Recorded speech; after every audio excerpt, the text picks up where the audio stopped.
Channel ప్రేక్షకులకు స్వాగతం. భారతదేశం వెనుకబాటుతనంపై సామాజిక విశ్లేషణ పయనం యూట్యూబ్ న్యూస్ ఛానల్. నేటి బాలురే రేపటి పౌరులు, భావి భారత విధాతలు. బడికి వెళ్ళాల్సినటువంటి వయసులో బస్సుల్లో ఇలా అడుక్కు తింటున్నారు అంటే ఈ దేశం గర్వించవలసినదా, లేక తల దించుకొని సిగ్గుపడవలసి వచ్చినదా? దాదాపు స్వాతంత్రము వచ్చి 80 సంవత్సరాలు పైబడుతున్నప్పటికీ ఈ దేశంలో ముక్కు పచ్చలారని పసి పిల్లలు అడుక్కు తింటున్నారు. దీనికి కారణం ఇన్నాళ్ళు పరిపాలించినటువంటి ఈ పాలకులు కాదా? దేశమంటే మట్టి కాదో, దేశమంటే మనుషులోయ్.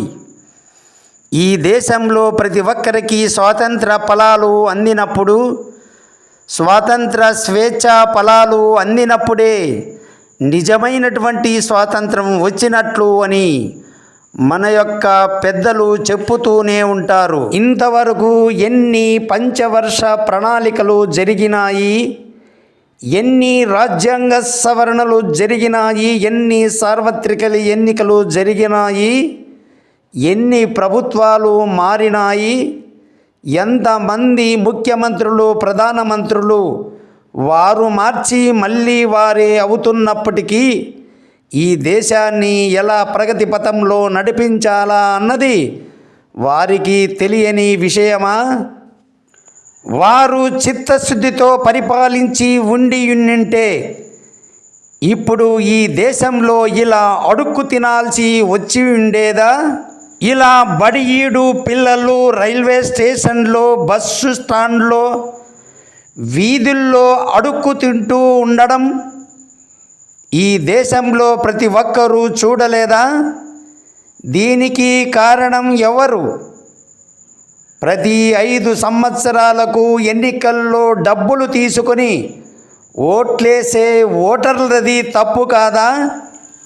గరీబీ హఠావో అన్న నినాదం అన్న పిలుపు ఎన్నాళ్ళయింది ఇచ్చి, స్వచ్ఛ భారత్ అని గొంతెత్తి అరిచినటువంటి ఈ అరుపు వచ్చి ఎన్నాళ్ళయింది?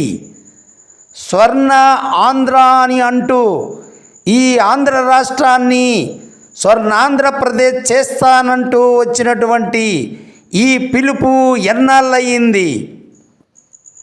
ఇలా డబ్బులు భిక్షమెత్తుకోవడమే కాకుండా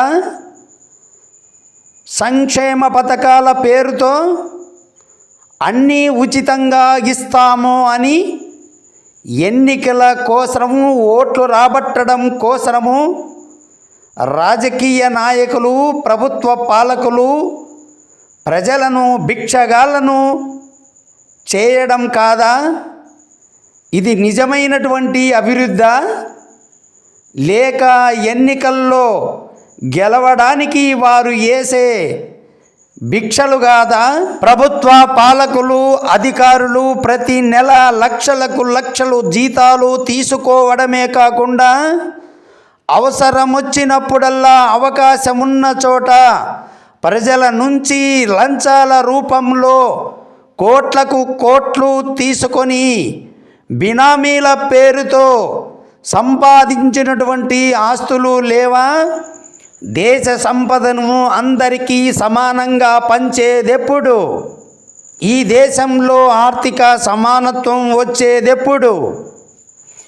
ఈ పరిస్థితి ఇంకా ఈ దేశంలో కొనసాగించవలసి వచ్చేదేనా, లేక మార్పు కోరుకొని వైపు నడిచేదా?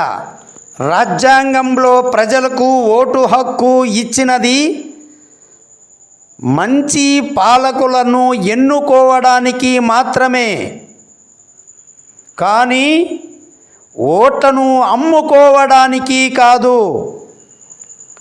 ప్రజలు ప్రతి ఎన్నికలోనూ డబ్బును ఆశించకుండా, ఓటును అమ్ముకోకుండా నిజాయితీ కలిగినటువంటి ప్రభుత్వాలను ఎన్నుకున్నప్పుడే ఈ దేశం మారుతుంది. కానీ ఓటు అమ్ముకొని ఓటు వేసినంతకాలం వారు ఓటు కొంటూనే ఉంటారు. వారు ఓటును కొన్నారు అంటే మీ ఓటును మాత్రమే కాదు, మీ జీవితాన్ని, రాజ్యాంగం మీకిచ్చినటువంటి అవకాశాన్ని వారు కొంటున్నారు అని అర్థం చేసుకోండి.